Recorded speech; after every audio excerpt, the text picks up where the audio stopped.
My husband's brother lied I seduced him and was carrying his baby. My husband didn't even blink. He spat on me, his mom cursed me, and his sisters dragged me through the streets. I disappeared without a word. 2 years later he found me, and saw the child. His face went pale. He whispered, "Is that?" I shut the door. The pregnancy test trembled in my hands as 2 pink lines materialized like a promise of everything I'd ever wanted. After 18 months of trying, Kevin and I were finally going to be parents. I pressed the plastic stick against my chest, tears streaming down my face as I imagined his reaction. Maybe this would bridge the emotional distance that had grown between us since our wedding. Maybe a baby would make him look at me the way he used to. I tucked the test into my purse, planning to surprise him with dinner and the news tonight. But first, groceries. I needed to pick up ingredients for his favorite meal, lasagna with extra cheese, the way his mother Brittany used to make it. The irony wasn't lost on me that I was constantly trying to compete with a woman who'd never accepted me into their tight-knit circle. Kevin had always been reserved, even during our courtship. His family meant everything to him. Sometimes I wondered if there was room for anyone else in that sacred space. His mother Brittany ruled the household with an iron fist wrapped in Sunday dinners and passive-aggressive comments about my cooking. His sisters, Nora and Audrey, followed her lead like devoted disciples, always finding subtle ways to remind me I was an outsider looking in. But it was Nick, Kevin's younger brother, who made my skin crawl. At 26, he still lived in his childhood bedroom, bouncing between odd jobs and recreational substances that left his eyes bloodshot and his judgment impaired. There was something predatory in the way he watched me during family gatherings, his gaze lingering too long when Kevin wasn't looking. 3 months ago, Nick had cornered me in the kitchen during Brittany's birthday celebration.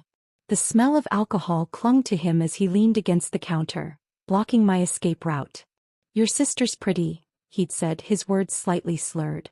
"Real pretty. Think she'd be interested in settling down?" My younger sister Emma was only 22, fresh out of college and full of dreams that didn't include a deadbeat brother-in-law with substance issues. "She's focused on her career right now," I'd replied diplomatically, trying to sidestep around him. His hand shot out, gripping my wrist. "Come on, Heather. Put in a good word for me. Family should help family, right?" "I don't think you two would be compatible," I said firmly, pulling my arm free. The mark his fingers left faded quickly, but the memory lingered. Nick's expression darkened. "You think you're better than us, don't you? Coming in here with your college degree and your fancy job, acting like you're doing Kevin some kind of favor by marrying him. That's not. You'll regret this," he whispered, his voice dropping to something cold and threatening. "You'll regret looking down on me." I dismissed his words as the ramblings of someone whose brain had been fried by too many late nights and chemical enhancements. Kevin loved me. We were building a life together. Nick was just jealous, bitter about his own failures. How naive I'd been. The grocery store felt different that afternoon, every aisle gleaming with possibility. I found myself gravitating toward the baby section, running my fingers over tiny onesies and imagining Kevin's strong hands cradling our child. I picked up prenatal vitamins, my first official act as an expectant mother, and smiled at the elderly cashier who reminded me to take care of myself. The drive home was magical. I rehearsed different ways to break the news, settling on placing the test next to his dinner plate with a note. "Our family is growing." Simple. Perfect. Life-changing. But when I pulled into our driveway, something felt wrong. Too many cars lined the street. Kevin's truck sat crooked in the driveway as if he'd parked in a hurry. Through our front window I could see silhouettes moving around our living room, shapes that belonged to his entire family. My hands shook as I fumbled with the grocery bags, the pregnancy test burning like evidence in my purse. Maybe they were planning a surprise for someone's birthday. Maybe Brittany had decided to cook dinner here instead of her house. The front door swung open before I could reach for my keys. Kevin stood there, his face a mask of fury I'd never seen before. Behind him I could see Brittany, Nora and Audrey arranged like a tribunal in our living room. Nick sprawled on our couch, his expression smug and satisfied. "We need to talk," Kevin said, his voice flat and emotionless. I followed him inside, grocery bags still clutched in my numb fingers. The atmosphere was suffocating, charged with an electricity that made my skin prickle with warning. "Sit down," Brittany commanded, her voice sharp enough to cut glass. I remained standing, clutching the bags like a shield. What's going on? Kevin held up a piece of paper, official-looking with medical letterhead and scientific terminology scattered across its surface. My eyes struggled to focus on the words, but certain phrases jumped out. DNA paternity test, conclusive results, biological father. Care to explain this? Kevin's voice cracked like a whip. I stared at the document, my brain refusing to process what I was seeing. I don't understand. What is this? It's a DNA test, Nick said from the couch, his voice dripping with false concern. Kevin found it in your things. Apparently you've been keeping some pretty big secrets. The grocery bags slipped from my hands, cans rolling across our hardwood floor. That's impossible. I've never taken any DNA test. I don't know what this is. It says the baby you're carrying is Nick's, Audrey said, her voice sharp with accusation. It says you've been sleeping with your brother-in-law. The room tilted sideways. What baby? How did you? We found the pregnancy test in your purse, Nora said triumphantly. While you were out playing innocent at the grocery store. They'd gone through my personal belongings. They'd found my secret before I could share it with my own husband. But worse, somehow there was a document claiming Nick was the father of a child I'd only discovered hours ago. This is insane, I whispered, my voice barely audible. Kevin, you know me. You know I would never. His face contorted with disgust. I thought I knew you. Apparently I was wrong. Before I could react, before I could defend myself or demand an explanation, Kevin's saliva hit my face. The shock of it, the complete violation, left me frozen. My husband, the man who'd promised to love and protect me, had just spat on me like I was something disgusting he'd scraped off his shoe. You're revolting, he said, his voice filled with hatred I'd never imagined possible. Brittany's hand connected with my cheek before I could process what was happening. The slap echoed through our living room, followed immediately by Audrey's fingers tangling in my hair, yanking me toward the front door. Everyone needs to see what kind of woman you really are, Audrey snarled, dragging me outside. I screamed Kevin's name, begged him to listen, to think, to remember who I was. But he stood in our doorway watching as his sisters humiliated me in front of our neighbors, his face empty of any love that had ever existed between us. The lie had already taken root, growing like poison through everything I'd believed was real. The streetlights blurred through my tears as I stumbled away from what used to be my home. My face still stung from Brittany's slap, my scalp throbbed where Audrey had yanked my hair, but the physical pain was nothing compared to the hollowness spreading through my chest. Behind me I could hear car doors slamming, engines starting, the family retreating back to their fortress of self-righteousness. I didn't look back. Not once. My Honda Civic sat in the driveway like a faithful friend, the only thing in this nightmare that hadn't betrayed me. I slid behind the wheel, my hands shaking so violently I could barely grip the steering wheel. Where could I go? My parents had died in a car accident when I was 19. A fact that had drawn Kevin to me initially, his protective instincts activated by my orphan status. Now that protection felt like a cruel joke. Aunt Peyton lived 3 hours north, but she was 72 and battling her own health issues. The last thing she needed was her pregnant niece showing up on her doorstep with a scandal that would probably give her a heart attack. I couldn't do that to her. I couldn't burden the only family I had left with the wreckage of my life. I drove aimlessly through the suburbs, past houses glowing with warm light, families gathered around dinner tables, children safe in their parents' love. Everything I'd thought I had. Everything I'd lost in the span of 30 minutes. My phone buzzed against the passenger seat. Kevin's name flashed across the screen, then disappeared when I didn't answer. It buzzed again. And again. I finally grabbed it and powered it off completely, the sudden silence more terrifying than the incessant ringing. Claire. The name hit me like a lifeline thrown to a drowning person. We'd been roommates in college, sisters by choice if not by blood.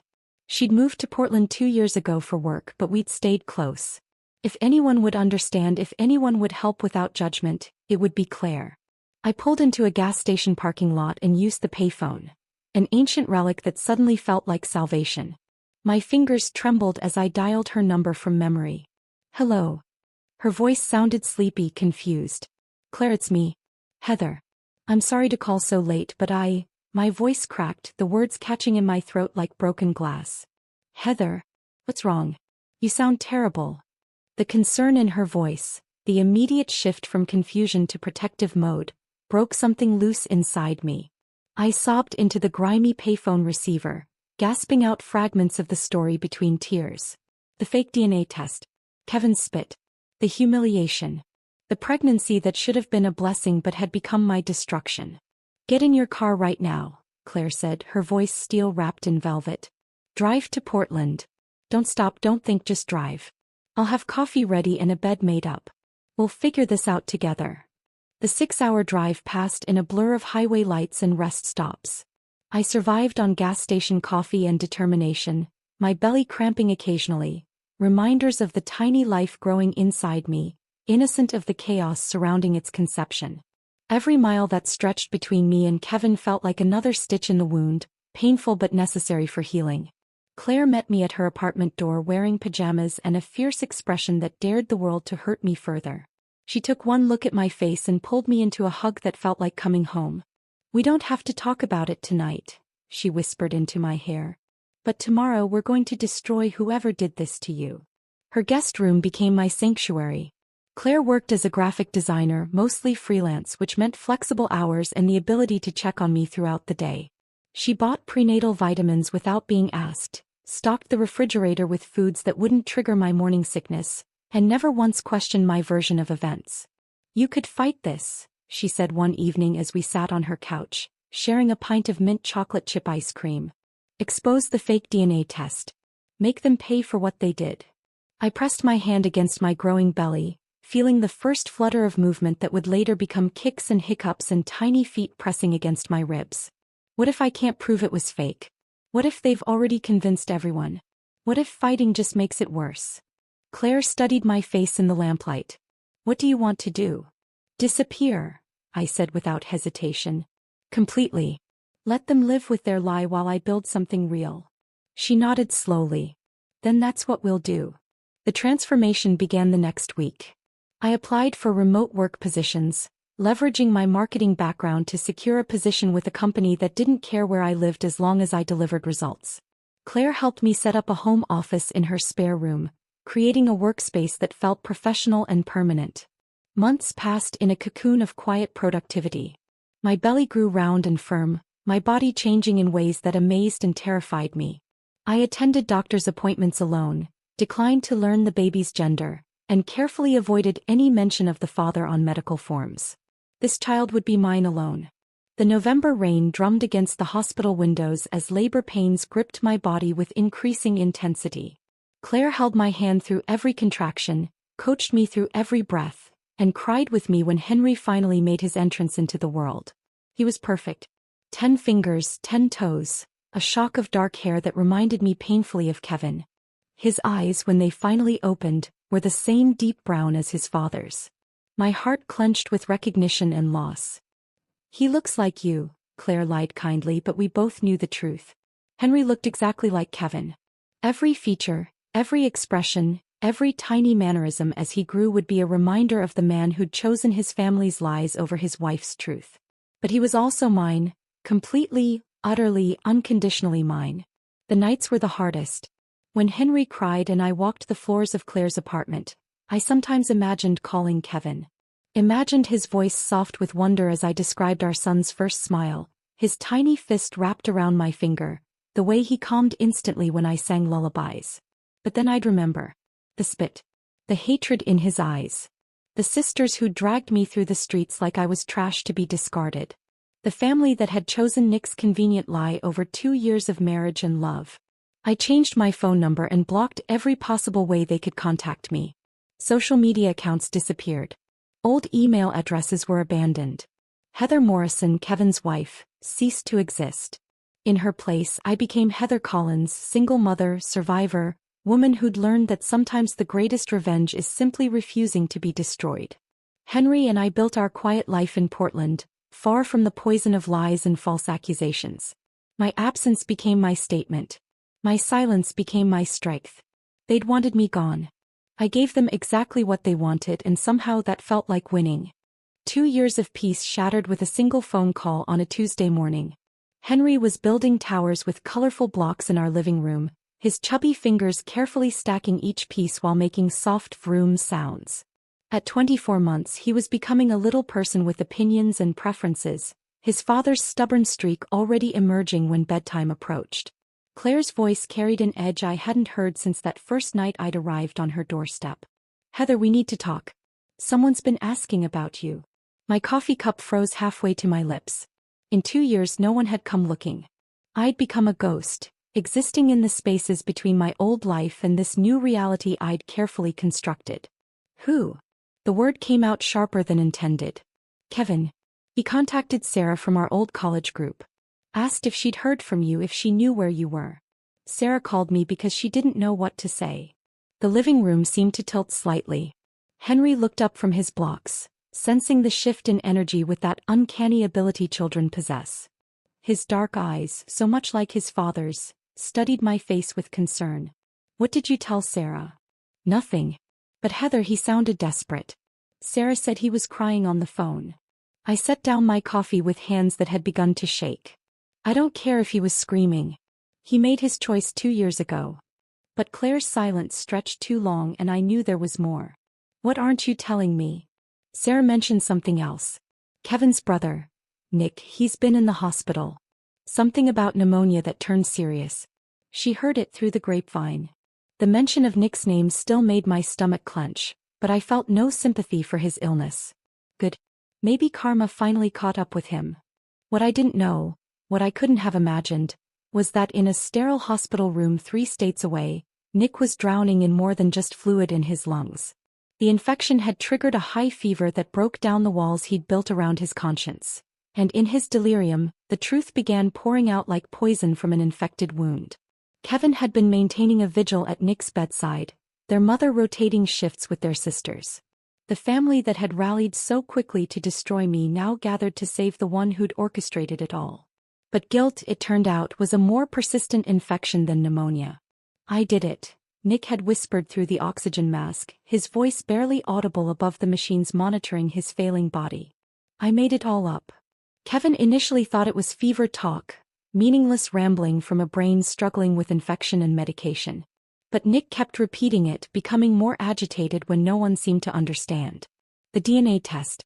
I faked it. Heather never. She never did anything. I wanted to hurt her because she wouldn't help me with her sister.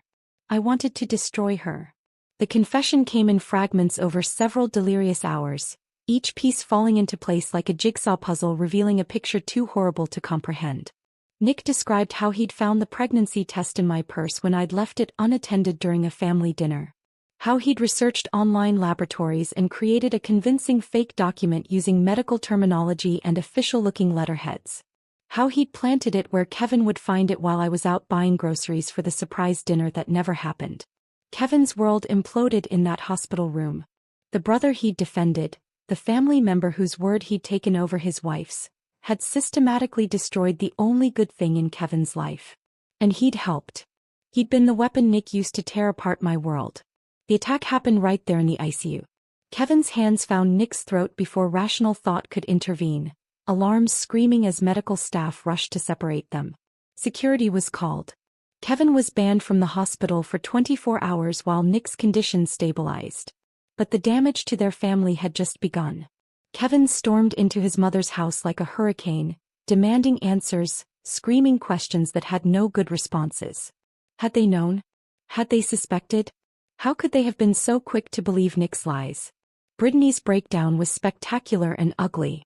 She'd orchestrated my public humiliation, led the charge to drag me through the streets like a scarlet woman. The realization that she'd destroyed an innocent woman, her own daughter-in-law, sent her into hysterics that required medical intervention. Nora and Audrey faced their own reckonings.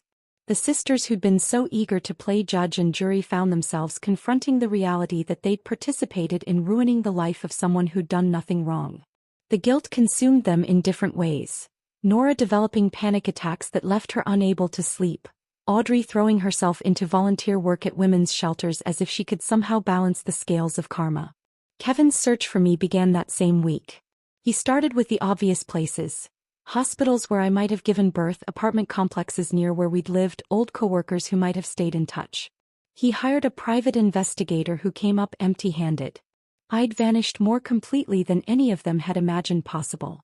Desperation drove him to create fake social media profiles, joining groups for new mothers, scanning photos for a glimpse of my face. He contacted every mutual friend we'd ever had, leaving voicemails that grew more frantic with each passing day. "If you hear from Heather, please tell her I know the truth now. Please tell her I'm sorry. Please tell her I'll do anything to make this right." But I'd severed those connections so thoroughly that his messages fell into voids. The private investigator's report was devastating in its completeness. No credit cards, no lease agreements, no employment records, no digital footprints. Heather Morrison had effectively ceased to exist. The breakthrough came from an unexpected source.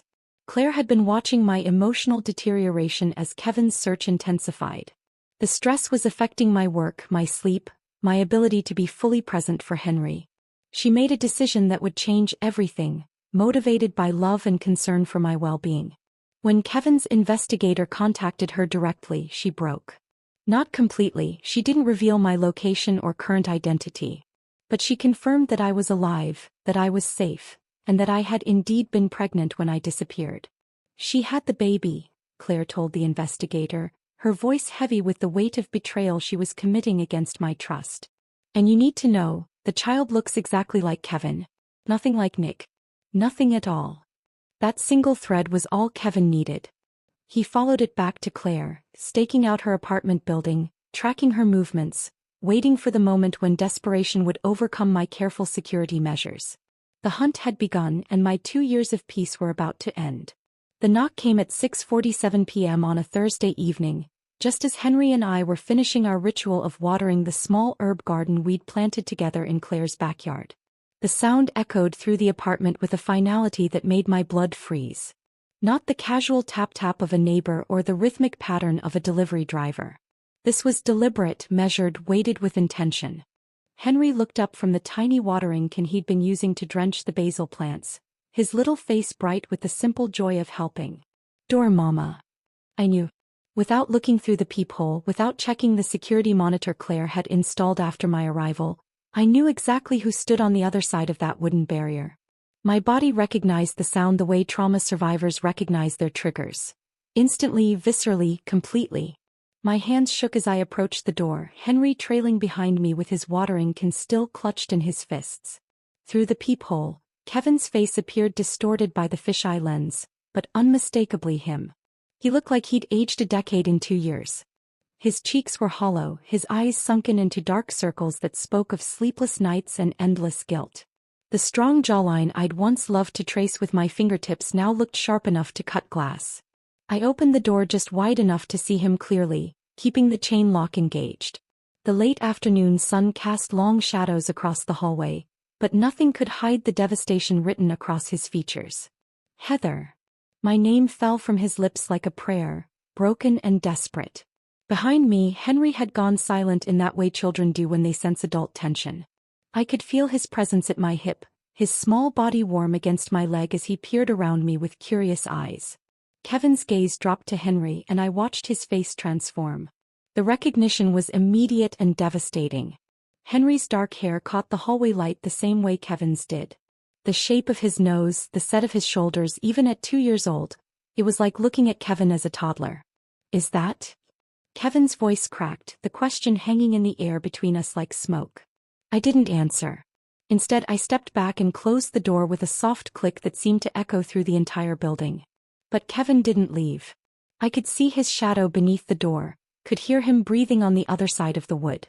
For 20 minutes, he stood there in absolute silence while Henry and I finished dinner, while I gave Henry his bath, while I read him his bedtime story. Only when the hallway lights switched to their dimmer evening setting did I hear his footsteps finally retreating. He returned the next evening. And the evening after that. On the 4th day I found a letter slipped under the door. My name was written across the envelope in Kevin's careful handwriting, the same script that had once adorned love notes hidden in my lunch bag. I threw it away without opening it. More letters followed. Gift boxes appeared outside the door, children's toys that remained unopened, flowers that wilted in their wrapping paper, photos of our wedding day that made my chest ache with phantom pain. I donated the toys to charity and threw everything else in the dumpster behind Claire's building. The apologies came through the door itself, Kevin's voice muffled but audible as he spoke to the wood as if it were my face. I know you're in there. I know you can hear me. Please, Heather. Just let me explain. Henry began asking questions. Why sad man talk door, mama? I told him the man was confused that he had the wrong apartment. But children see truth in ways adults can't, and Henry's eyes held knowledge beyond his years when he looked at that door. The breaking point came on a Tuesday night when I'd worked late on a particularly demanding project. Claire was out of town visiting her parents and the apartment felt too quiet, too vulnerable. I'd just gotten Henry settled in his crib when I heard movement in the hallway. Kevin wasn't knocking this time. He was sitting against my door, his back pressed to the wood, and he was crying. Not the careful, controlled tears of a man trying to maintain dignity, but the raw, ugly sobs of someone whose world had completely collapsed. I believed them, he whispered to the door, his voice barely audible through the wood. God help me, I believed them because it was easier than admitting I might be wrong. It was easier than standing up to my family. It was easier than choosing you over them. I pressed my own back against the door, separated from him by 3 inches of wood and 2 years of devastation. I threw away everything good in my life because I was a coward. Because I let them convince me that their version of events made more sense than trusting the woman I married. The woman I promised to protect. His voice broke completely then, and I could hear him struggling to breathe through his tears. I see your face every night when I close my eyes. I see the way you looked at me when I spit on you. I see the confusion, the betrayal, the way your whole world fell apart in that moment. And I know I did that. I destroyed the best thing that ever happened to me because I was too weak to fight for you. I slid down the door until I was sitting on the floor, my knees drawn up to my chest, listening to the man I'd once loved pour his heart out to a piece of wood. That little boy in there, he's mine, isn't he? He has my eyes. My mother's chin. The way he holds his head when he's curious, I used to do that as a child. He's my son, and I'll never get to know him because I chose to believe a lie instead of trusting my wife. When I finally spoke, my voice was steady and cold. You're right. You'll never know him. Because I'm not the same woman who loved you, Kevin.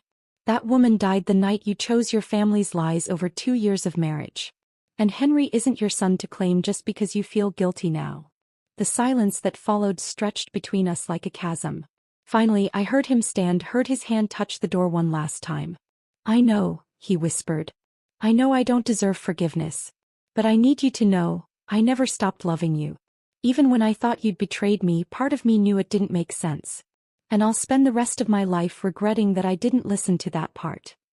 His footsteps faded down the hallway, but this time I knew he'd be back. The door between us had become a symbol of protection, of boundaries, of the life I'd built without him. And I had no intention of opening it. Kevin's individual visits had prepared me for his persistence, but I wasn't ready for the delegation that arrived 3 weeks later. Through the peephole, I watched them gather in the hallway like mourners at a wake. Brittany clutching a manila envelope to her chest, Nora fidgeting with rosary beads, Audrey holding what appeared to be a professionally wrapped gift box. The knock came in a pattern I didn't recognize, hesitant and apologetic. When I didn't respond, I heard Brittany's voice, thinner than I remembered, aged by guilt and sleepless nights. Heather, please. We know you're in there. You just want to talk. We need to make this right. Henry was napping in his room, and I was grateful for the silence that meant he wouldn't witness this moment. I stood frozen behind the door, watching through the peephole as Kevin's family, the people who had orchestrated my public destruction, waited for forgiveness I had no intention of granting. We brought letters, Nora added, her voice barely above a whisper. Explanations. We know what we did was unforgivable, but please. I walked away from the door without responding. Let them stand there. Let them feel the weight of closed doors and silence. Let them understand what it felt like to be shut out, unwanted, dismissed. They waited for an hour before finally leaving their offerings and departing. When Claire returned from her business trip that evening, she found me sitting on the couch, surrounded by unopened envelopes and gift boxes, staring at them like they might explode. They came here, I said simply. Claire's expression hardened. She'd been fielding increasingly desperate calls from Kevin's family members, each one begging for her intervention, her help in reaching me. She'd become my inadvertent gatekeeper, a role that was wearing on her patience. What do you want me to do with these? She asked, gesturing at the pile of attempted reconciliation. Send them back. But first I want you to deliver a message. Claire waited, her notebook already in hand. Tell them, you shamed me in public. You will heal in silence. The message was delivered, but it didn't stop them. Brittany's letters began arriving daily, each one more desperate than the last. They were handwritten on her personal stationery, the same elegant script she'd used to address our wedding invitations. The irony wasn't lost on me. I never opened them, but Claire did, reporting back on their contents with a mixture of fascination and disgust. She's taking full responsibility, Claire told me one evening. Says she let her protective instincts for Kevin override her judgment. That she should have questioned Nick's story more carefully. And she wants to know about her grandchild.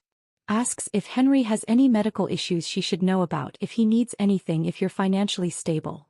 I laughed, but there was no humor in it. Now she wants to be a grandmother.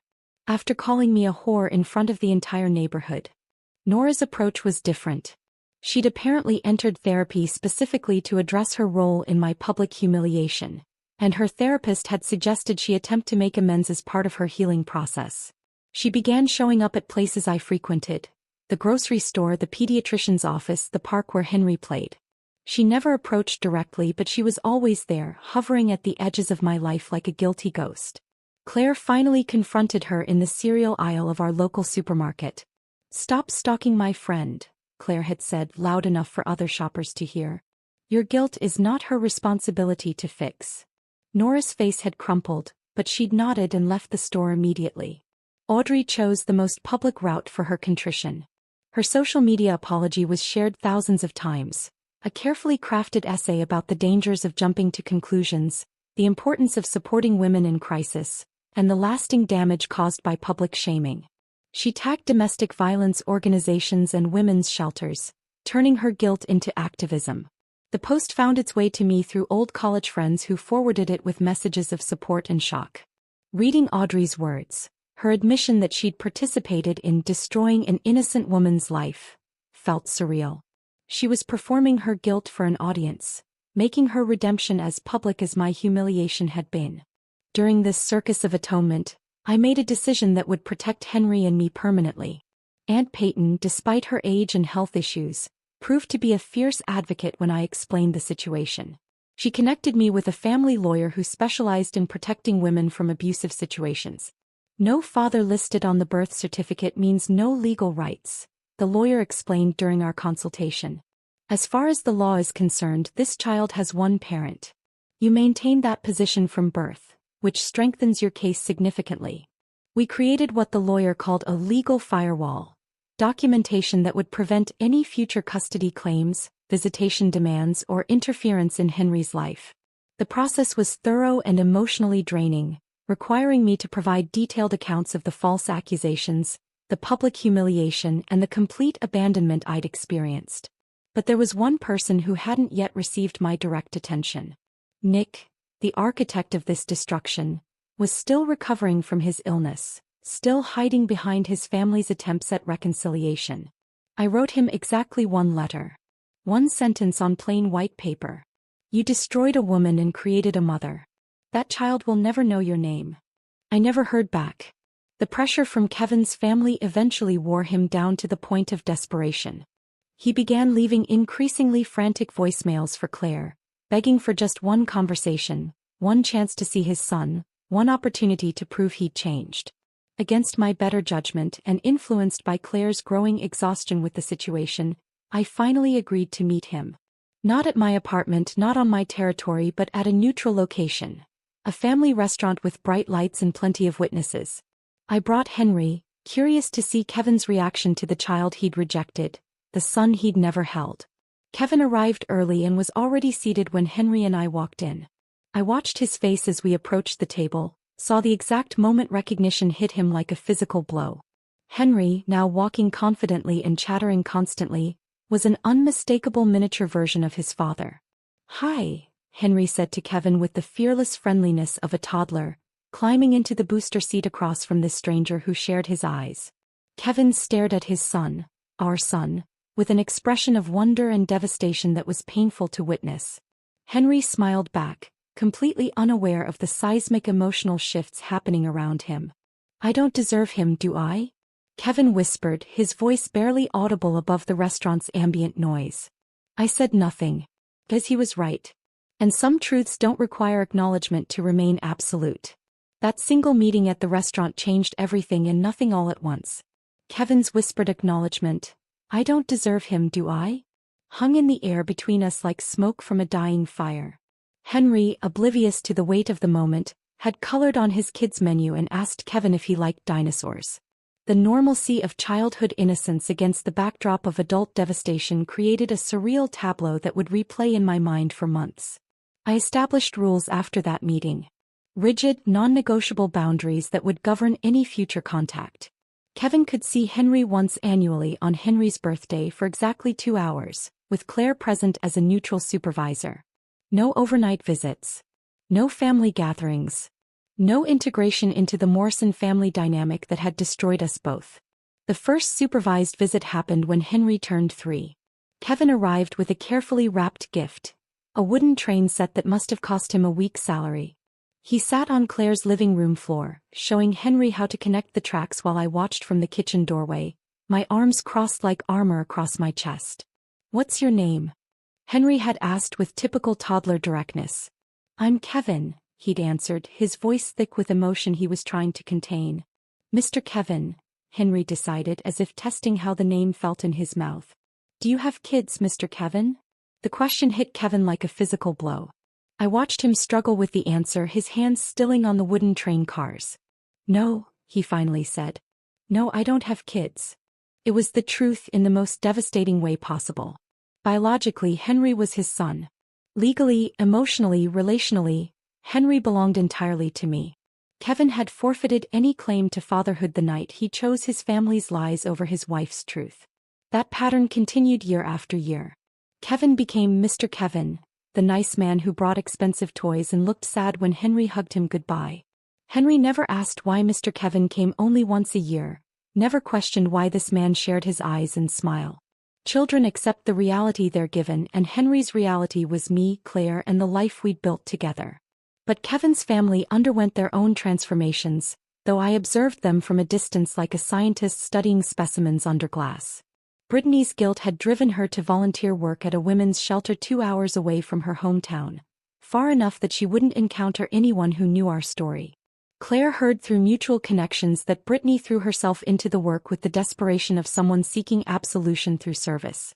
She specifically works with women who've been falsely accused or publicly shamed, Claire reported after running into a college friend who volunteered at the same shelter. Apparently, she's become quite the advocate. Helps them navigate legal systems, find safe housing, rebuild their lives. I felt no satisfaction in this knowledge, no sense that justice had been served. Brittany's transformation felt more like self-preservation than true redemption. A way to live with herself rather than genuine understanding of the damage she'd caused.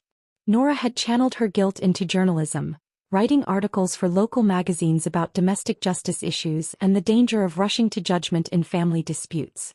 Her pieces were well-researched and thoughtfully written, though I detected the underlying current of personal experience that drove her passion for the subject. She'd become an expert on false accusations within families, the psychology of belief, and the lasting trauma of public humiliation. Audrey's path surprised me most. She'd left her corporate job to work with special needs children, dedicating herself to protecting the most vulnerable members of society. Her social media presence had evolved from personal updates to advocacy posts about children's rights and anti-bullying initiatives. The woman who dragged me through the streets had become someone who fought to ensure other children never experienced public shame. I didn't forgive any of them, but I recognized the change. Their guilt had transformed them into people who might actually prevent another woman from experiencing what I'd endured. It was a strange form of justice. My destruction had created advocates who might save others from similar fates. Meanwhile, Claire and I had discovered our own purpose in the wreckage. We'd started small, just conversations with women who'd reached out after Audrey's viral apology post. They found us through mutual friends, through support networks, through the underground railroad of women who'd survived false accusations and public shaming. Our support group met monthly in Claire's living room, then moved to a community center as our numbers grew. We called ourselves the Silent Strength, not because we stayed quiet, but because we'd learned that sometimes the most powerful response to destruction was to rebuild louder than we'd been broken. "We don't scream," became our unofficial motto. "We don't fight. We walk away and rebuild." I shared my story carefully, focusing on the recovery rather than the trauma. How I'd created legal protections for Henry. How I'd established financial independence. How I'd built a life that couldn't be destroyed by other people's lies because it wasn't dependent on their validation. Other women shared their experiences. Wives accused of affairs they'd never had, mothers falsely reported for child abuse by vindictive ex-partners, professionals whose reputations had been destroyed by malicious gossip. We taught each other practical skills: legal documentation, financial protection, digital security, emotional boundaries. But perhaps the most powerful part of our meetings was the simple act of being believed. In a room full of women who'd experienced false accusations, no one questioned anyone's truth. No one demanded proof or evidence. We simply listened, believed, and helped each other heal. Nick remained the one loose thread in this tapestry of transformation.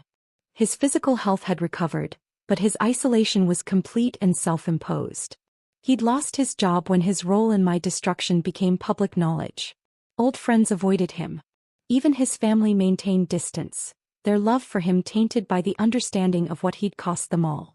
I heard through Aunt Peyton's gossip network that he'd moved to a different state, working odd jobs and living alone in a studio apartment. His power, his ability to manipulate and destroy, had evaporated along with his credibility. He existed but didn't live, survived but didn't thrive. I never sent him another letter, never acknowledged his existence beyond that single sentence I'd written years earlier. His punishment wasn't my responsibility to enforce. It was simply the natural consequence of his choices, the isolation that comes from being the kind of person who destroys innocent lives for petty revenge. Sometimes, late at night when Henry was sleeping and the apartment was quiet, I reflected on the nature of revenge. I'd wanted to scream my truth, to fight back, to force them all to acknowledge what they'd done to me. Instead, I'd vanished. That silence had become my sword, cutting deeper and lasting longer than any confrontation could have achieved. My absence had destroyed them more effectively than my presence ever could have. They had to live with their choices, with their guilt, with the knowledge that they'd thrown away something precious and irreplaceable. I got to live with my son, my peace, and the unshakable knowledge that I'd survived their worst and built something beautiful from the wreckage. Revenge, I'd learned, wasn't what you did to people who hurt you. It was what you refused to let them take from you again. If this story of silent revenge had you holding your breath, hit that like button right now. My heart broke when Heather told Kevin, "Henry isn't yours to claim just because you feel sorry now." That line was everything. What moment hit you the hardest? Drop your favorite scene in the comments. I read every single one. Subscribe and hit that bell because these stories of women who rebuild louder than they were broken will give you chills.